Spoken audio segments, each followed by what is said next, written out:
We were comprehensively beaten by a very good football side, and we helped them. Unfortunately, we helped them beat us up. First half we didn't come to compete. We were half metre off. That's too far to be off when you're up against the likes of that midfield. And unfortunately, when we came in at half time, we reset at that point.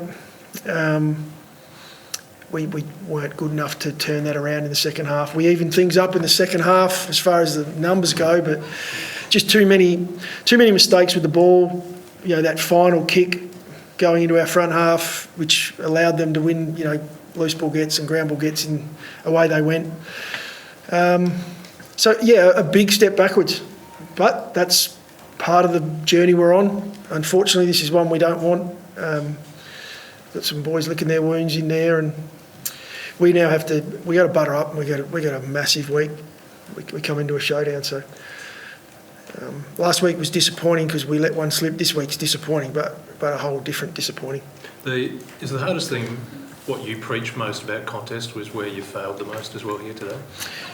Yeah, and that hurts our group because that's what we want to base our game on. We want to compete, and at worst, when you play against the best sides in that space, you want to at least break even and give yourself a chance in the contest. And we got hammered in that stat to half time. I think it was minus 20 tackles at half time, or minus 19, minus 19 ground ball gets. So not only are we being, beaten up in the contest, we're second to the ball as well at the same time. And again, credit where it's due. They are a very good midfield, especially when you're not quite on. And they showed us up today. Was that surprising? I mean, did you see that sort of performance coming from your guys? No, not to the level it was at. We are a young group.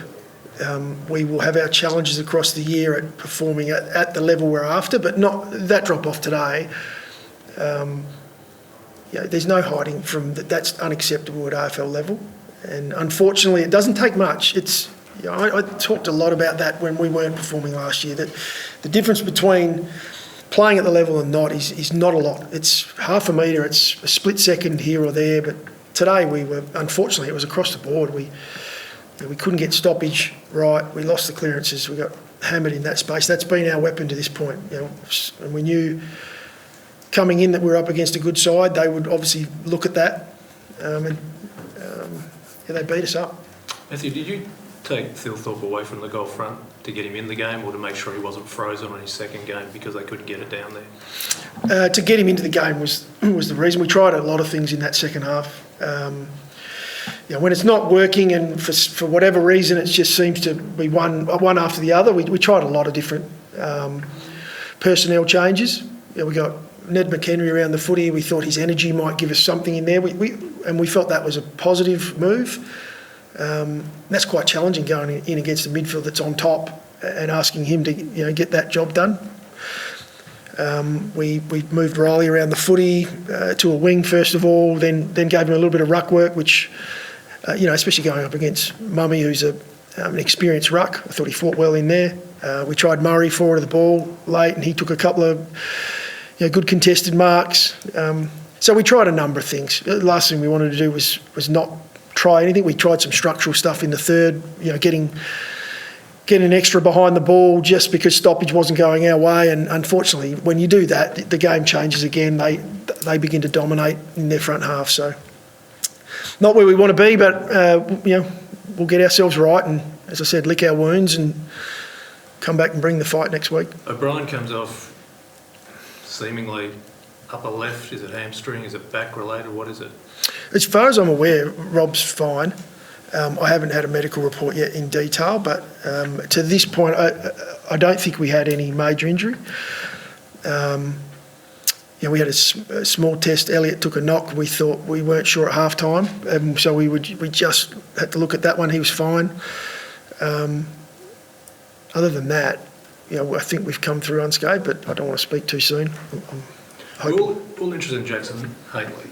Gets to play against his old team. You think that would motivate? How are you going to review his game today? We'll go through and look at the detail like we do with every player. And, you know, Jacko probably didn't have his best game, but it wasn't, by no means was it one player today. It was across the board, unfortunately. Every player had their moments where we didn't quite play a role, or we're responsible for something the team was after and we didn't carry it out.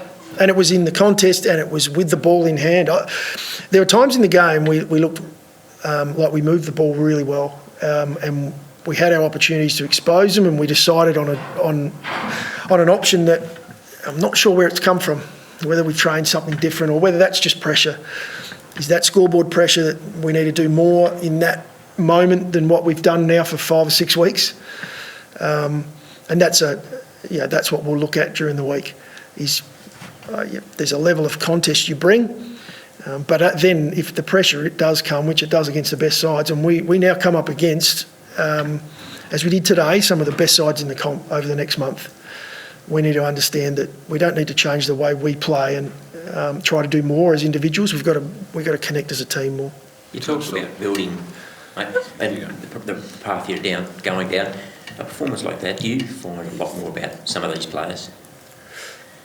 More understanding of where they're at with their game?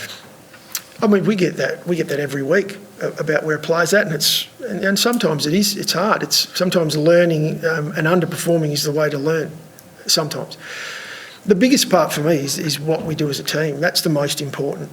And as I just mentioned, like talking through, when we actually go right away from what we're about as a team, that's the most concerning part for a footy club. We want to hang in there in these contests and compete, and it's hard to do that when you're not playing the predictable way that we think we're going to play. When you're unpredictable, we might as well just go out and put a random group of players out on the ground.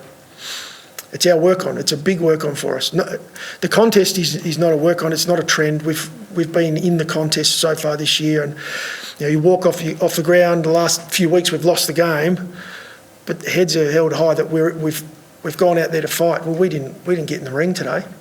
At half time we hadn't actually put the gloves on, and we knew that the fight was coming.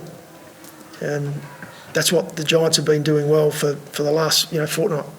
Do you get to hear the crowd noise through that glass? Yes. Did you hear the frustration of the fans? Did you share it? And you know what they were frustrated about? It wasn't your team so much as what the umpires were doing. I didn't notice that.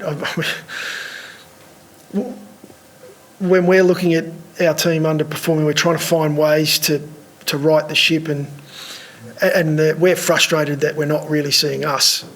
I'm not lying to say I don't notice some decisions, but today I didn't notice it. I could hear the crowd. I thought they were disappointed with what we were putting out there, and so they should be. It wasn't what we showed them now for well over a month. It was a game that we didn't come and perform the way we should. Is it as simple as it being a showdown that would just make it happen for them? No. Or is that being too blasé? It's a very dangerous. Yeah. It won't just happen. No, we've seen enough of where Port Adelaide are at, and you have respect for sides that are playing that style of footy. So, but what a great challenge for lick our wounds, go away, work really hard this week, and come out and get back to what was our trend, which was fighting, competing. We had some great numbers in the fight, so we'll be looking to bring that v Port Adelaide, and if we do, we'll hopefully we get a really good game out of it. So where's Sloane, Lynch, and anyone else for next week? Sloaney's, God, if we let him have his way, he's in. But we're very mindful, and so is he, about what we do in that space. He's out on the track at the moment. Was during the week. I think he's pushing for this week, and we'd love to get him back. It's not a hole, but to have your captain who sits in that right in the middle of the fight we're talking about, it'd be nice to have him back. Lynch is one we're going to have to monitor now with Tom, just how this toe, how it mends itself. We're hoping that a week might get him back to where he can perform at the level we know he brings for us, but that may end up being 2. We'll have a look at that, maybe more. Other than that, Fogg was our med sub today and didn't get used, so He'll play tomorrow. He'll play tomorrow. yep, he can now play tomorrow, which is great because, we were, we took Billy Frampton out a few weeks ago and he played an important role and went back and showed us his weapon. We're hoping we see that from Fogg. And maybe today we missed a little bit of what he'd brought around the ball. That's sometimes what you're looking at. What is the best mix in there, not necessarily just the individuals, it's how do these guys connect and play together. I know he'll go and give it everything tomorrow. About Brown and Hamilton. Yeah, Brownie's had some issues around that ankle, that Achilles. So we're hoping that having a week, a little bit of a rest for him gets that back to where he's, close to 100%. And Hamill's an interesting one. Hamill's one where we're just really mindful with a young player like Will that we don't mess around too much with that. And he's at the moment it sits in an area that, and again I'm no medical expert, but we're taking no chances with his ankle because there's some things in around where it's sore that it could get worse if we get unlucky with that. So whether that's another week or not, I'm not sure. But we'd hope to get Brown back next week, possibly Sloane. 52 inside 50 is only 5 marks inside 50. How much do you put that down to what's coming in versus what was you guys are doing at the other end of the forwards? It's the predictability that I'm speaking about, and it's probably as a coach, it's the most frustrating part of the day. I know the fight has to be there. We'll get the fight back. We love fighting. The inside 50s were shallow, were short. Every now and then they were deep. It was all over the shop. We didn't give our forwards a lot of opportunity, and our forwards didn't, unfortunately, compete like we've asked them to. But it's hard to do that when you're not predictable as a team. And maybe today we just lost a little bit of connection as a group in that area because, as I said before, we moved the ball reasonably well. And when it came to that inside 50s, not taking anything away from our opposition, we butchered the footy. We kicked it on the ground, we kicked it straight back to them, and they were able to relaunch and go the other way. Matthew, what do you love about the showdowns? Well, I've been on the other side for most of them, but look, showdowns are anything, are anyone's. I don't know what it is. It's cross-town rivalry. I'd like to say mutual respect. Careful with that though. I think the clubs hate each other, and we love that. That's what sport's about. And there's rivalries right across every sport across the world, and we have one of the best. So that's what we're on to now. We've got a review to do first, but we'll get that out the way as quick as possible and start looking at next week.